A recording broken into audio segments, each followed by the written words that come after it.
شب برات نجات کی رات اس کو کہا جاتا ہے۔ میں ویسے بھی رسمی تقریر نہیں کیا کرتا، اور آج تو میں سمجھتا ہوں کہ ہمیں کچھ منزل نواز باتیں کرنی چاہیے۔ ہماری ذہنی سطح کس تربیت کی متقاضی ہے، اور ہمیں اب کس سمت اپنے سفر کو لے کر کے آگے بڑھنا ہے، اس تعلق سے کچھ باتوں کی اصلاح، کچھ نئے اہداف۔ یہاں خانقاہی نظم میں جتنے لوگ وابستہ ہیں ان سے میری گزارش ہوگی کہ وہ دلوں کے کشکول کھول کر اس فقیر بے نوا کی باتوں کو سنیں۔ میں آپ کے سامنے درد دل رکھنے جا رہا ہوں۔ میں کچھ ایسی گزارشات کرنا چاہتا ہوں جو صرف اپنوں سے کی جا سکتی۔ میں جس طرح کا سفر اپنے احباب کے ساتھ کرنا چاہتا ہوں، اس کے تعلق سے کچھ اہم باتیں بڑا سوچ کر، بڑا سمجھ کر۔ اس طرح کبھی زمانہ ہوتا تھا نا خط لکھنے کا، تو جو لوگ خط لکھتے تھے نا، ٹیلی فون پہ تو لوگ فی البدی بول دیتے ہیں نا جو من میں آتا ہے، اور کچھ تھوڑے سے پرانے لوگ جانتے ہوں گے کہ جو لوگ خط لکھتے تھے وہ لکھتے تھے اور سمجھتے تھے کہ عبارت ٹھیک نہیں، پھر پھاڑ دیتے تھے، پھر نئے جملوں کے ساتھ، نئی حسن کے ساتھ نئی عبارت کو تشکیل دیا جاتا تھا، اور کئی دفعہ وہ بھی اس شخص کے قابل نہیں ہوتی تھی جسے وہ خط بھیجنا ہوتا تھا۔ تو سوچ کر، سمجھ کر، پرکھ کر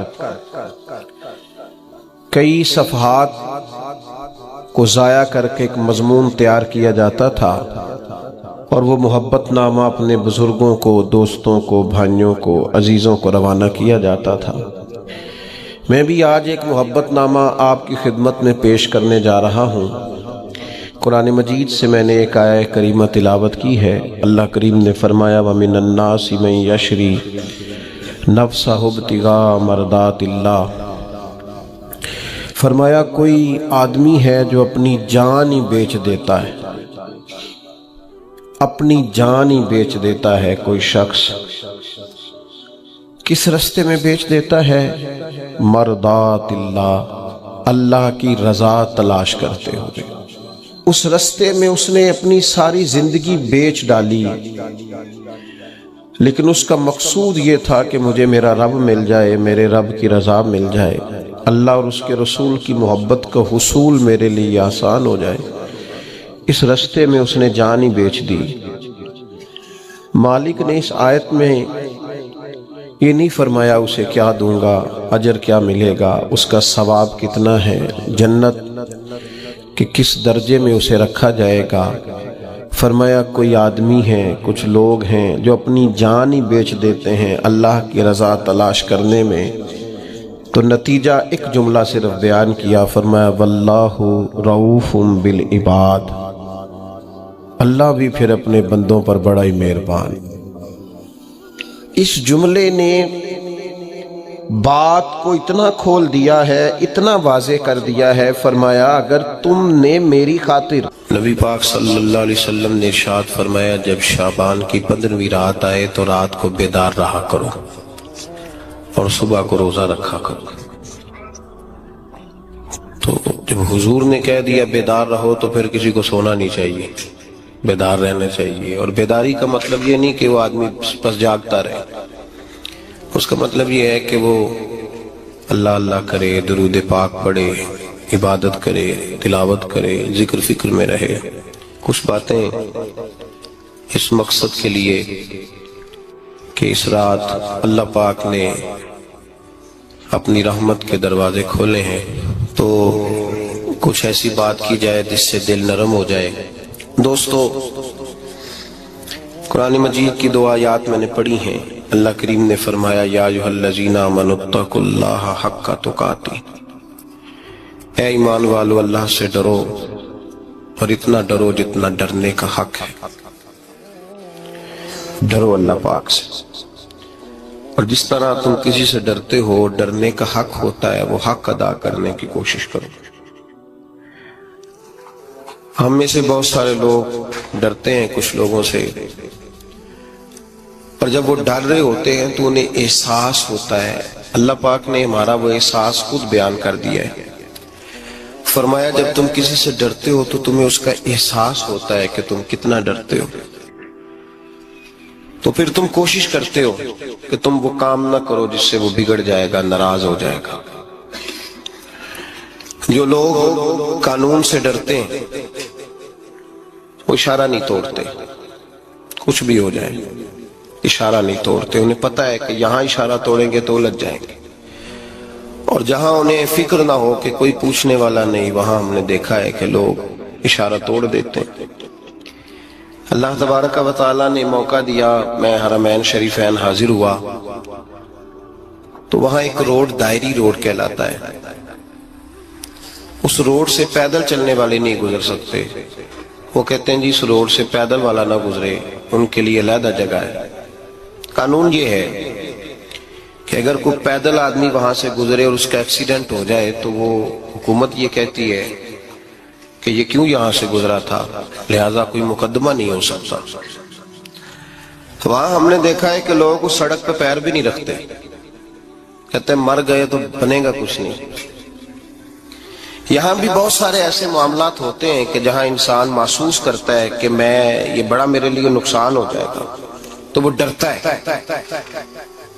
ایک چھوٹی سی بات ہے کہ رات کو کوئی آدمی اپنا دروازہ کھلا رکھ کے نہیں سوتا، حالانکہ کوئی عرض نہیں، کبھی کھلا رہ بھی جاتا ہے، اور اگر کبھی رہ جائے تو جس کی ذمہ داری بند کرنے کی ہو اس کے ساتھ پھر جو رویہ ہوتا ہے گھر والوں کا، یہ خوف ہے ہمارا اندر کا، تو بڑی شدت کے ساتھ ہم اس شخص کو سخت سست کہتے ہیں، ڈانٹتے ہیں، کہتے ہیں تو نے خیال ہی نہیں کیا، جمع پونجی لٹ جاتی تو یہ خوف ہے، یہ ہمارا اندر کا یہ خوف ہے۔ آپ بازار میں جائیں تو درجنوں لوگوں نے گن مین بٹھائے ہوئے ہیں، ان کا دل نہیں کرتا کہ اضافی تنخواہ دی جائے، کیا مطلب ہے ایک آدمی کو اضافی پیسے دینے کا، لیکن وہاں آدمی بٹھایا جاتا ہے، اس کو تنخواہ دی جاتی ہے، اس کی روٹی کا بندوبست کیا جاتا ہے، اس کے سارے ضروریات زندگی کا خیال رکھا جاتا ہے، اور پس منظر یہ ہوتا ہے کہ ڈر لگتا ہے اگر یہ شخص نہ ہوا تو ہمارے چوری ہو جائے گی۔ تو اللہ فرماتے ہیں کہ تو جہاں سے ڈرتا ہے تجھے پتا ہے، تو اس طرح کر کہ مجھ سے بھی اتنا ڈر جتنا ڈرنے کا حق ہے۔ یہ جھوٹ موٹ کا ڈراوا نہ پیدا کر کے اوہ اللہ معاف کرے جی، اچھا جناب ڈرتے ہیں آپ اللہ تعالیٰ سے، آپ نے تو کانوں کو ہاتھ لگائے، تو پھر آپ کیا کر رہے ہیں؟ اللہ معاف کرے جی میں تو بات نہیں کرتا، بس 2-4 آدمیوں کی پگڑی اچھالوں گا، اس سے زیادہ نہیں۔ ڈر لگتا ہے جی بات کرتے ہو، 15-20 آدمی بس میرے قابو آئیں گے، یہ کس قسم کا ڈر ہے؟ ڈرنے کا حکم دیا، اور میرے رسول کریم سید عالم صلی اللہ تعالی علیہ وآلہ وسلم نے ارشاد فرمایا کہ تو رب کریم سے دنیا میں ڈر جا، اس طرح ڈرنے کا حق ہے۔ جب قیامت کا دن آئے گا تو اللہ تجھے ڈرائے گا نہیں بلکہ اپنی رحمت کی چھاؤں میں جنت میں داخل کر دے گا۔ یہاں ڈر، ایک جگہ تو اللہ نے فرمایا ڈرو، اور کچھ جگہوں پہ فرمایا کہ جو میرے علم والے بندے ہیں نا، جن کو میں نے علم دیا ہے، عالم ہیں، ان کے بارے میں فرمایا کہ ان کے دلوں میں میری خشیت ہے۔ انما یخشی اللہ من عبادہ العلماء، اللہ کے بندوں میں سے جو علم والے ہیں وہ اللہ کی خشیت رکھتے ہیں۔ قرآن نے ایک جگہ کہا ڈرو، خوف کا لفظ بھی استعمال کیا، وَلِمَنْ خَافَ مَقَامَ رَبِّهِ جَنَّتَانِ، خوف بھی ہے اور خشیت بھی ہے، ان دونوں کا معنی ایک ہی ہے، ڈرنا، خوف کا معنی بھی اور خشیت کا معنی بھی، ڈرنا۔ جب آپ علماء لغت کو پڑھیں گے، عربی ادب کو جاننے والے لوگوں کا مطالعہ کریں گے تو انہوں نے یہی لکھا ہے کہ ان دونوں کا معنی ڈرنا ہے۔ میری طرف دیکھیے، توجہ کریں، کچھ سمجھانے لگا ہوں، اس نقطے کو ضرور سمجھیے گا۔ خشیت کا معنی بھی ڈرنا ہے، خوف کا معنی بھی، لیکن جب صوفیاء کے پاس جائیں نا، صوفیاء جو قرآن و سنت کی روح کی تفسیر کرنے والے ہیں، تو وہ کہتے ہیں نہیں، خشیت اور خوف میں فرق ہے، خوف اور ہوتا ہے، خشیت صوفیاء اس کی تفسیر اور کرتے ہیں۔ وہ کہتے ہیں خوف بھی ہوتا ہے اور خشیت بھی ہوتی ہے، الگ الگ چیزیں ہیں، ایک نہیں۔ بڑی خوبصورت بات ہے، اگر آپ سمجھ گئے تو آپ کو فائدہ دے گی۔ صوفیاء یہ کہتے ہیں کہ بھائی خوف ہوتا ہے اپنے گناہوں کا، کہ میں نے یہ گناہ کیے ہیں، اگر اللہ نے مجھ سے پوچھا تو مجھے بڑا خوف آتا ہے، مار پڑے گی، یہ خوف ہے۔ پھر سمجھ لیں، ایک آدمی نے حرام کا مال اکٹھا کیا ہے زندگی میں، معاذ اللہ اس نے بڑے پاپ کیے، گناہ کیے، شراب پی، بدکاری کی، معاذ اللہ تعالیٰ ثم معاذ اللہ۔ اب اسے ڈر لگ رہا ہے کہ اللہ تبارک و تعالیٰ نے پوچھا تو میں کیا جواب دوں گا، یہ خوف ہے۔ اور خشیت یہ ہے کہ ایک آدمی سارا دن نماز پڑھتا ہے، روزہ رکھتا ہے، عبادت کرتا ہے، اللہ کو یاد کرتا ہے، پھر بھی ڈرتا ہے، یہ خشیت ہے، یہ خشیت ہے۔ جو گناہوں سے ڈرے وہ خوف ہے، اور جو رب کی ناراضگی سے ڈرے وہ خشیت ہے۔ جو کہے یار میرا رب کہیں ناراض نہ ہو جائے، میرا رب کہیں مجھ سے۔ بڑی خوبصورت مثال دی، میں نے اپنے صاحب سے پوچھا کہ حضور یہ مسئلہ کیا ہے، تو فرمانے لگے ایک بادشاہ نے ایک غریب کی بیٹی اسے پسند آ گئی تھی، تو اس نے عزت کے ساتھ اس سے شادی کر لی، رشتہ بھیج کے وقار کے ساتھ۔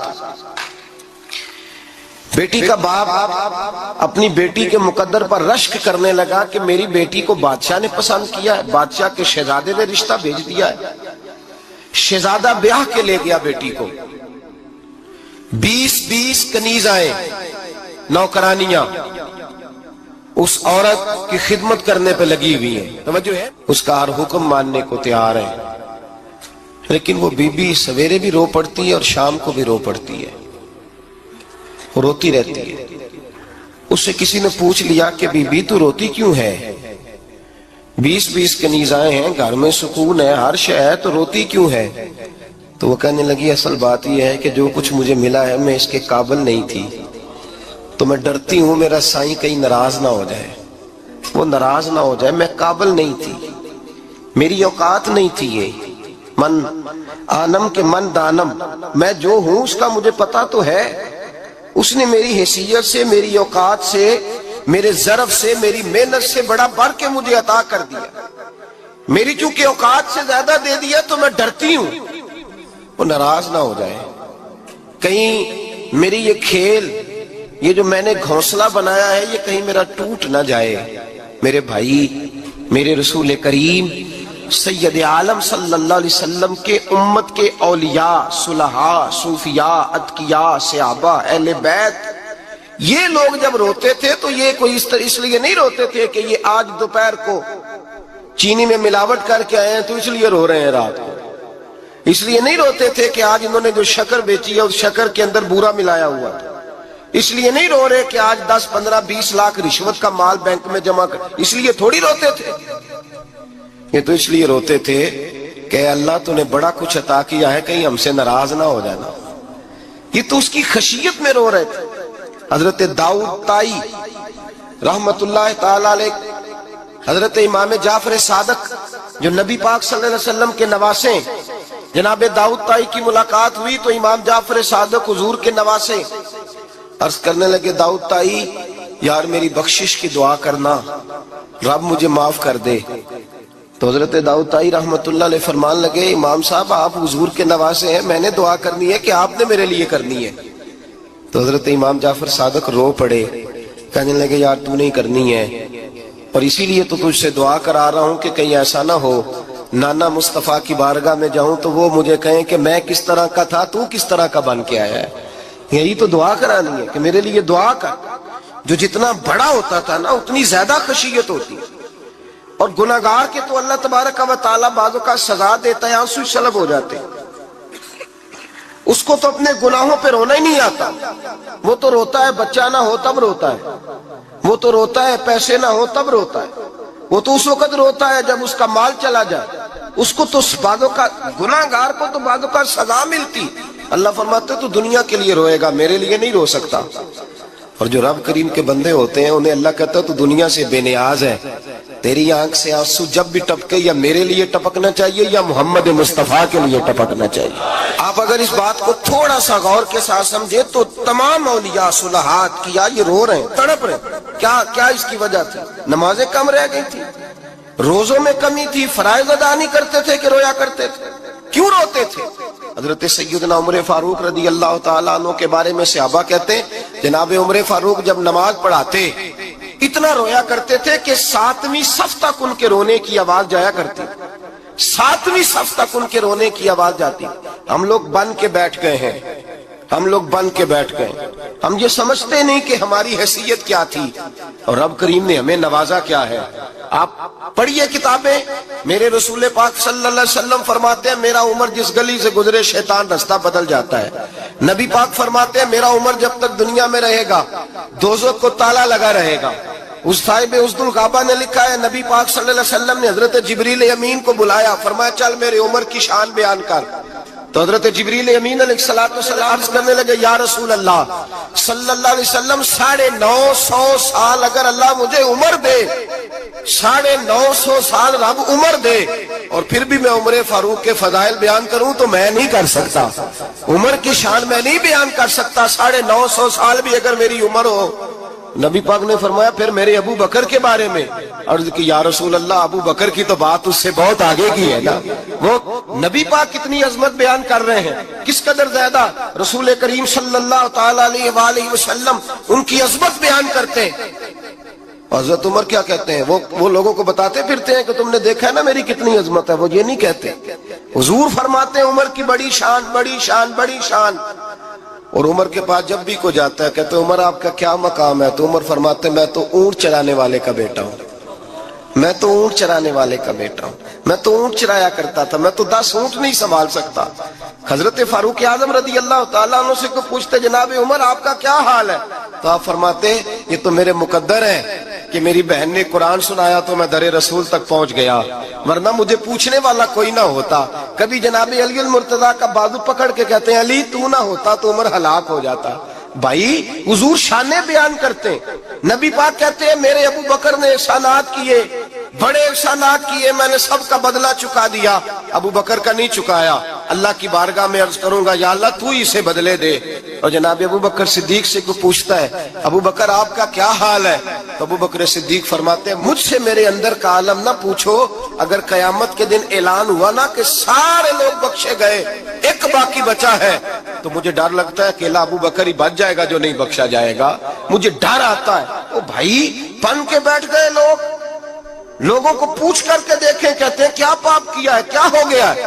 خشیت سے کانپتی ہوئی روحیں، تڑپتے ہوئے میرے رسول پاک کے غلام، اولیاء اللہ صوفیاء کرام کے رونگٹے کھڑے ہیں رب کریم کے خوف سے، جو جتنا مالک کو جانتا ہے اتنا کانپ رہا ہے، اتنا ڈر رہا ہے، جس کی آنکھوں سے آنسو خشک ہے، مطلب یہ ہے یہ رب کو جانتا ہی نہیں، اسے کیا خبر اس کا جلال کتنا ہے، اسے کیا خبر اس کا عذاب کتنا ہے، تو کیا جانے ان بطش ربک لشدید، جب وہ پکڑتا ہے تو بڑا سخت پکڑتا ہے۔ حضرت عثمان غنی کو 3 دفعہ میرے نبی پاک نے فرمایا جنتی ہے، جنتی ہے، العثمان فی الجنہ، العثمان فی الجنہ، العثمان فی الجنہ، 3 دفعہ حضور نے جنت کی بشارت دی۔